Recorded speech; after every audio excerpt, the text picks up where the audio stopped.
Hi friends, welcome to Adda 24/7. We are in the BFM most important questions and case studies. In fact, this important questions and case studies is for all the subjects, not only for BFM, ABM, ABFM, BRBL.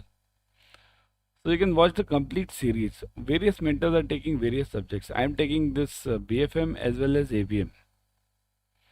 So watch the videos, share the channel, like the channel, subscribe to the channel, click on the bell icon, share it with your friends. Okay, share it on all your social media platforms. So let's start. The management of, now the board is clear. The management of credit risk process should encompass which of the following? Measurement of risk through credit rating or scoring, quantifying the risk through estimating expected loan losses, risk pricing on the random basis. Now the management of credit risk here, whenever you have to manage the credit risk, kindly note any risk you can only manage, you cannot eradicate. Credit risk, market risk, ops risk, you can never say that I'll totally remove the three risks. You can only manage to the maximum extent. Okay, so they should include what? Measurement of risk through ratings. So should I have a rating model? Rating model from various companies. Okay, private companies, CRISIL, ICRA. Okay, quantifying the risk through estimating expected loan losses. So quantifying the risk means expected loan losses. What all means this comes where? This comes in VAR system, value at risk. Okay, so should I use that? Risk pricing on the random basis. Risk pricing means what? Risk pricing means adding the price to that risk, but on the random basis. Now that is the real question. Risk pricing is okay, everyone agrees to this, but on random basis, that is the real question. So is the answer only A and B, or is the answer all A, B and C? But all A, B and C is not the option. So what do you think should be the answer? Is it A and C, B and C, A and B? Type in the comment section, everyone, in the comment section. Answer is A and B, right? You can't have it on random basis. You can have it on scientific basis.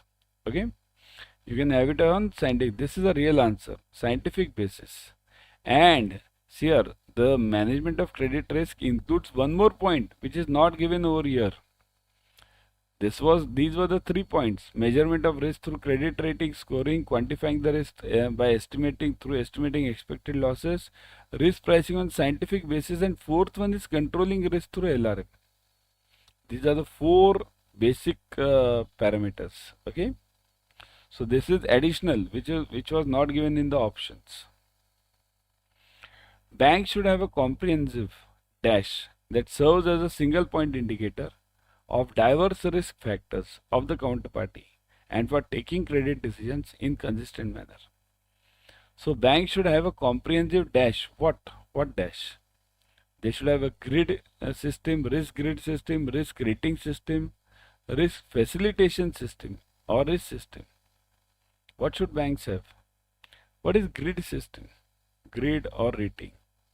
Grid system. Grid means you have a grid, but remember the grid system is for controlling the risk. Okay, so here the answer will be, let me get it from you. So grid is not the answer. Now what are the ones we are in the remaining 3? Okay, which one? So it is rating, risk rating system. Kindly note, risk rating system. This risk rating system means what? You have to rate the risk. Means, here I'll give you a simple example. For AAA, we have the risk percentage of 20%. Okay, risk weighted asset. AA, right? This is, you have it in BFM, 30%. Single A, 50%. This is rating system, 50%. Okay, then BBB, we have BBB and above. So it is, this is 100. Okay, then you have BBB minus and below. This is a very important risk rating system.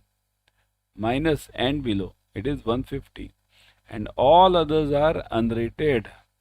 Unrated means it will be 100% risk. So this is known as risk rating system. Facilitation system, there is nothing called as facilitation. Risk system, there is nothing called as risk system. Okay. Under the RAROC framework, RAROC means risk adjusted return on capital. Okay. Risk adjusted return on capital. Which of the following is correct? Okay. So it's a positive question. Kindly note, they ask you sometimes incorrect or correct. So correct asked positive, incorrect asked negative. Lender begins by charging the interest markup to cover the expected losses. By charging the interest markup. Okay, begins. So you have to add the risk premium already. Lender allocates enough capital to the prospective loan. So allocates enough capital. Enough capital, obviously it should be given. Provision plus allocated capital reserves covers only 40% of the loan loss outcomes.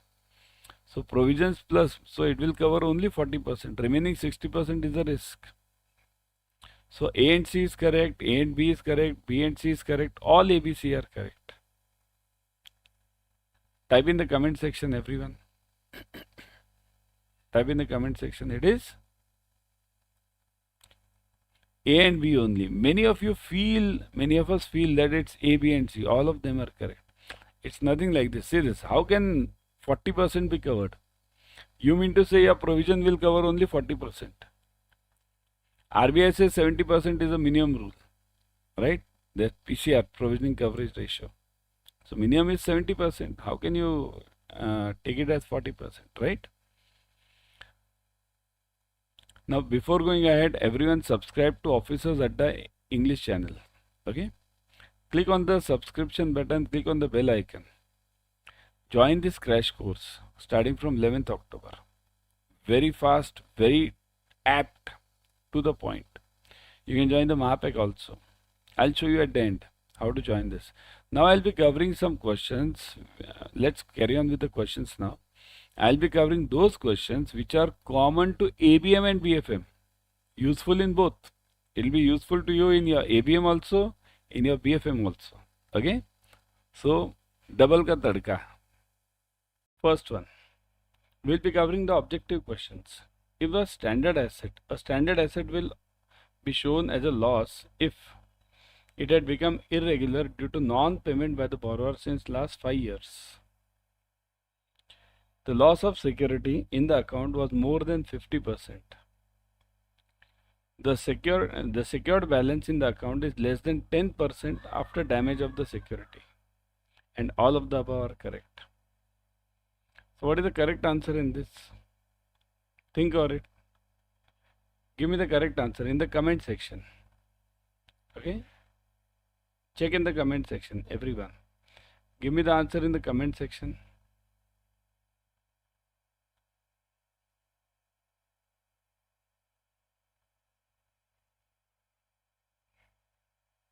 The answer is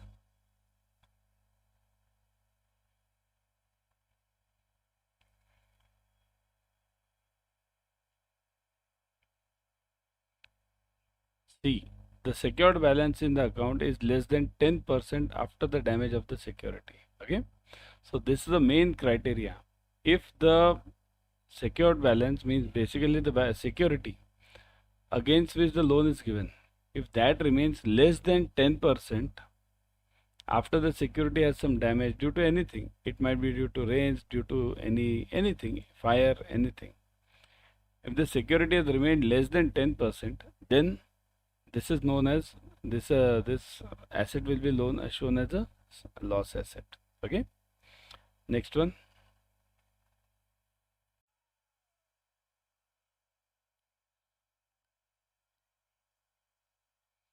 A housing loan is given, but the interest is payable along with the installment, which shall fall due after 2 years. The borrower has not been paying the interest debited for last 5 quarters. The account shall be treated as. So housing loan is given, but the interest is payable along with the installment, which shall fall due after 2 years. So it will fall due after 2 years means this is related to what? This is known as which period? Moratorium. Okay, so this is a moratorium period. So today I have given the loan today, but the EMI will start after 2 years. EMI, it will start after 2 years. Okay, so if EMI will start after 2 years, what will that customer pay within that part? Within that part, the customer will pay. Actually, he has to pay nothing. But as per the banking rules, we generally pay the interest part. That's called as pre-EMI interest. Okay. So now the question is, the borrower has not been paying the interest debited for last 5 quarters. So this interest was not paid by the borrower within this moratorium period.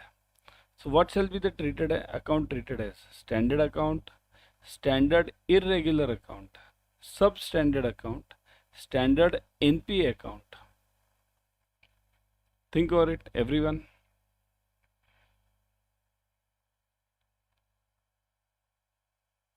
Everyone think over it. What shall be the answer over here? It will be treated as what? Standard, standard irregular, substandard, and standard NPA. What is this standard NPA? What is the standard NPA account? There is nothing called a standard NPA account. Okay. Substandard account. This is basically NPA. NPA starts with substandard, isn't it? Standard irregular account. This is also nothing like this. Standard irregular. So the answer is A. Standard account. Okay. So if a housing loan is given, but the interest is payable along with the installment. Okay. Next one. Which of the following statement is not correct in context of the crop loans? Means in the context of crop, basically we are talking of crop loans and we want not correct. Okay. For short duration crops, the irregularity period is 2 crop seasons. For long duration crops, the irregularity period is 1 crop season. Crop classification as short duration or long duration is determined by SLBC. The rule is applicable for all agricultural accounts. So we want not correct. Which one is not correct? Okay. So which of them won't be correct in this?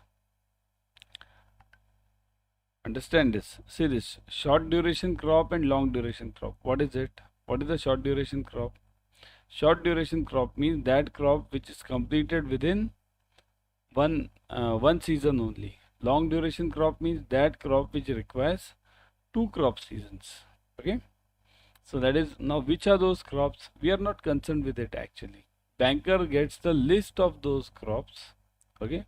You get it from the head office and head office gets it from RBI. Okay. So 2 crop seasons, short duration and long duration. Generally this turmeric is considered as long duration crop. So now the question is, we don't want long duration and short duration crops. We want which one is not correct. So the short duration crop irregularity period is 2 crop season. Means what? If a customer has taken a crop loan and not repaid it, okay, not repaid it, okay, in 2 crop seasons, then it is considered as irregular.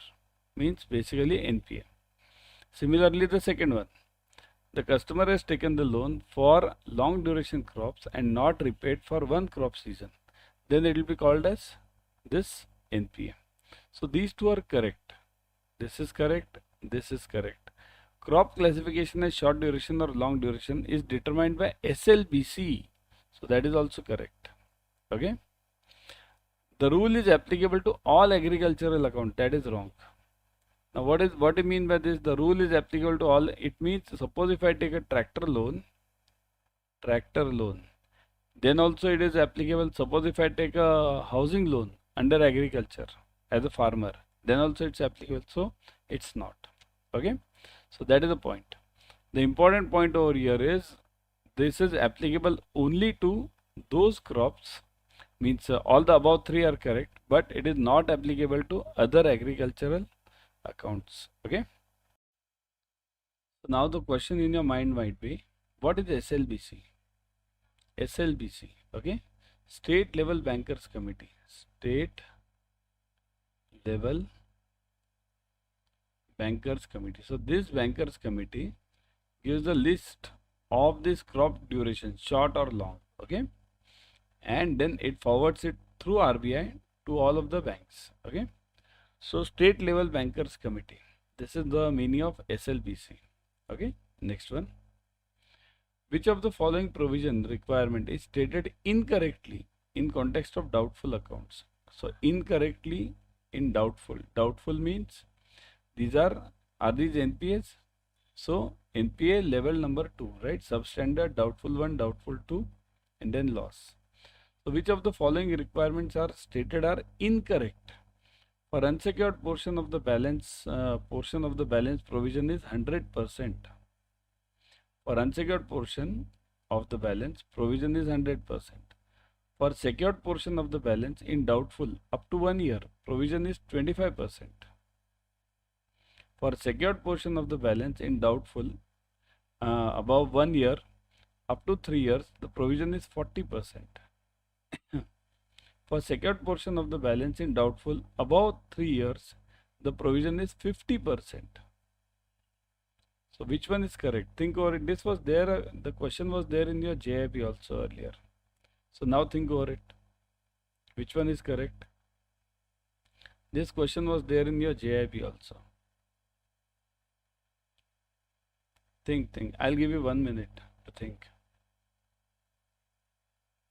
Let me see in the comment section what are the answers I am getting. I want the incorrect one. Incorrect. Okay. What are the provisions? Substandard. Okay. So it is 15-25, right? 15 for secured, 25 for unsecured. Doubtful D1. What is it? 2500, right? Doubtful 2, 4000. Oh, sorry, 4000, right? And last one, loss. So that is complete 100. Okay, both 100 means secured and unsecured both. So now which one is correct and which one is not correct? I have given you the hint also now. Now what is the answer in this, everyone? The answer is D, for secured portion of the balance in doubtful above 3 years. Okay, the account provision is 50%. This is wrong.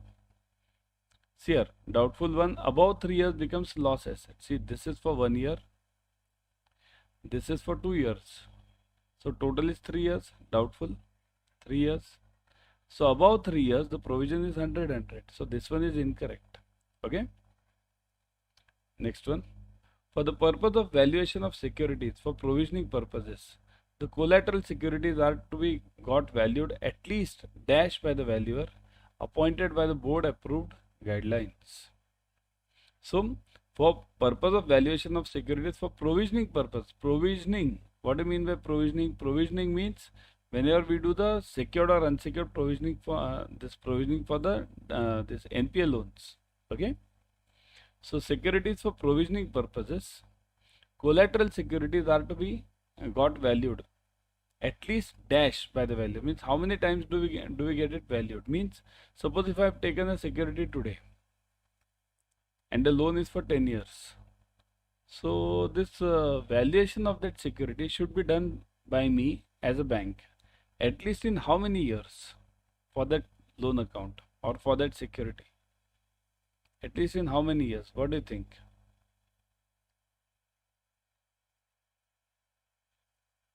It should be done every. Okay, let me get the answer from you.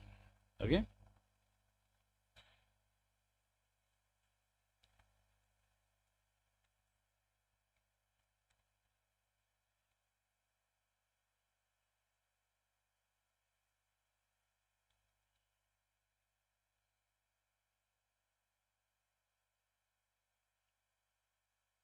So it should be done in, what is the answer? Done in at least once in 3 years. Okay, it should be at least done once in 3 years for the provisioning purpose of securities for the purpose of valuation of securities means valuation of those securities which I am using for the provisioning either secured or unsecured. So these securities I must get it valued by the valuer appointed by the board at least once in a 3 years. Got it, everyone? once in 3 years. In case of substandard assets, the provisioning requirement is stated correctly in which of the following? Now we are talking of substandard. Substandard, what was the rule? Now you write in the comment section. For secured substandard assets, it is 15%. For unsecured substandard asset, it is 20%. For infrastructure unsecured substandard asset, it is 25%. And all of the above. Now what do we want? Correctly stated. Which is correctly stated? Correctly. Now give me the answer. Which of them is correctly stated? So the answer is, just now I had given you the classification, right? Some time back only, in the same lecture. The answer is,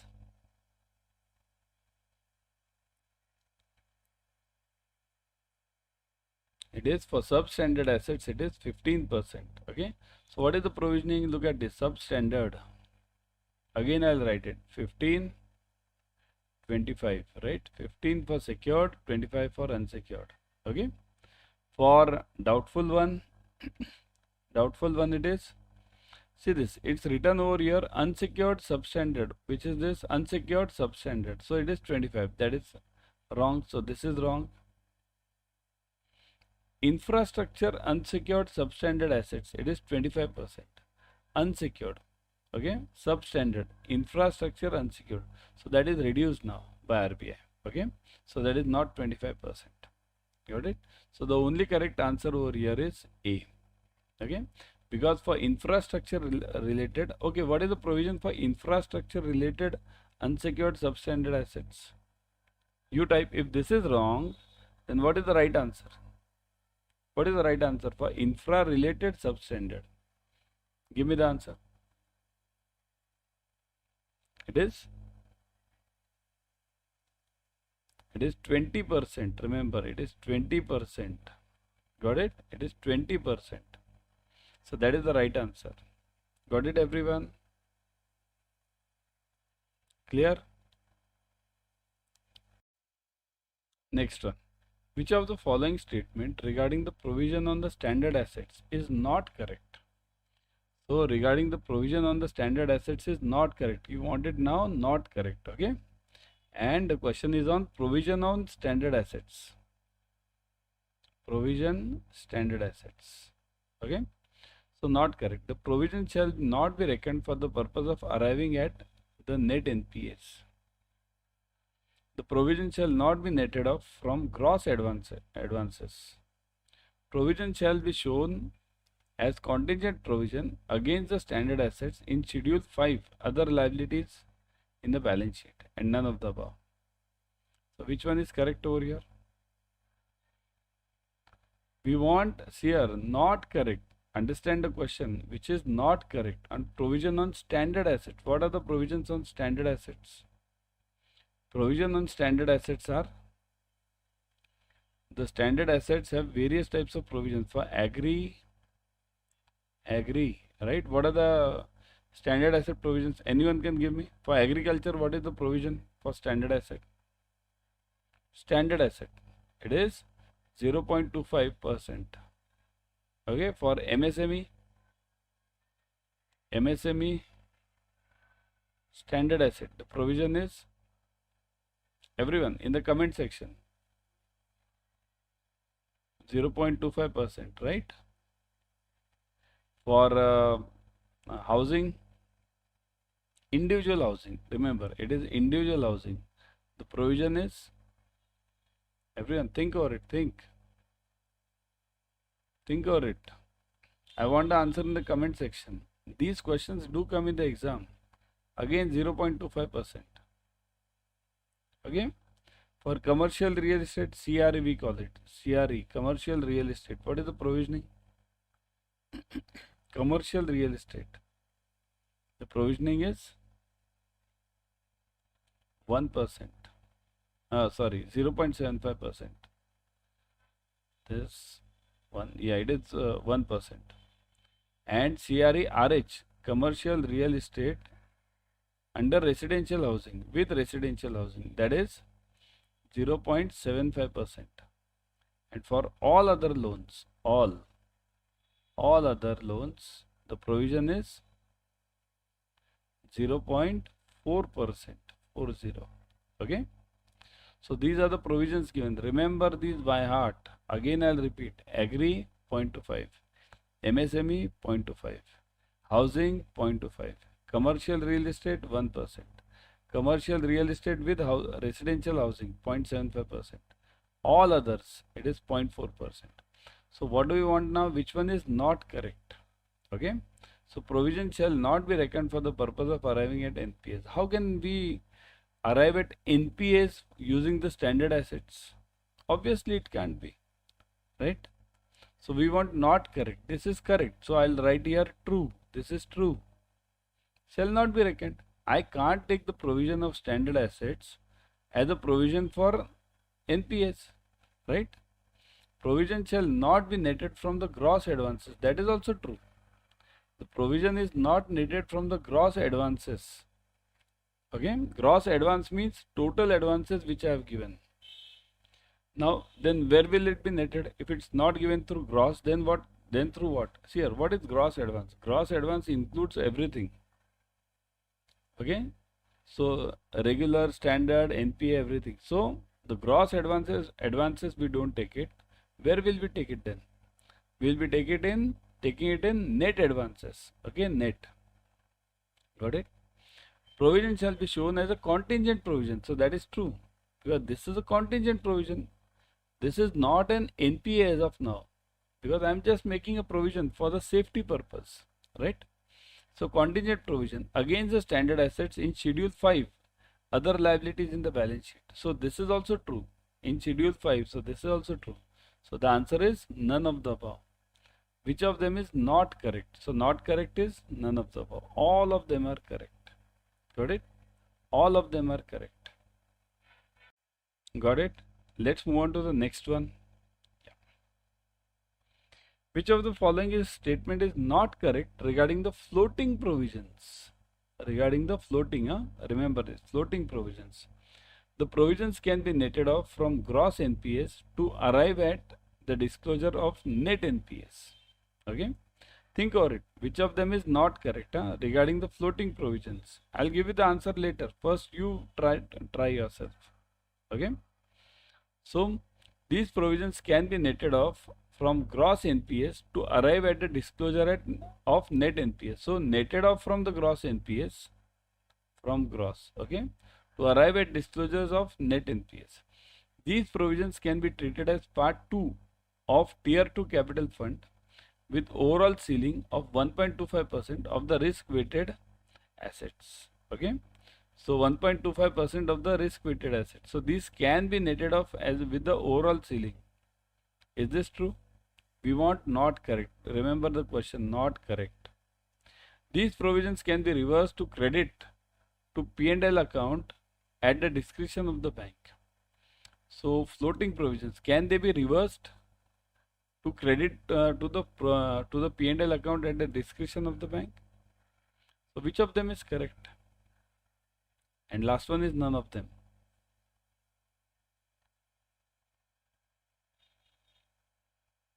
What do you think? Think over the answer. Yeah. I'll wait for 1 minute. Yeah.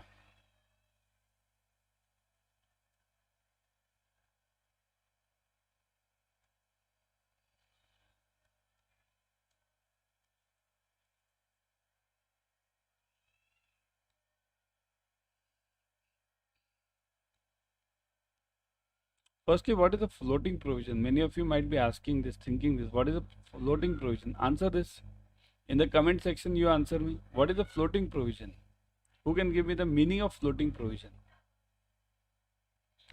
Floating provision is the amount of the banks that keep aside above the mandatory provisioning, compulsory provisioning. Okay, provisioning requirement against the bad loans established by the central bank. So whatever is a compulsory provisioning, above that, whatever I keep it separately, additional, that is known as the floating provision. So which one is not correct in this case now? Not correct is C.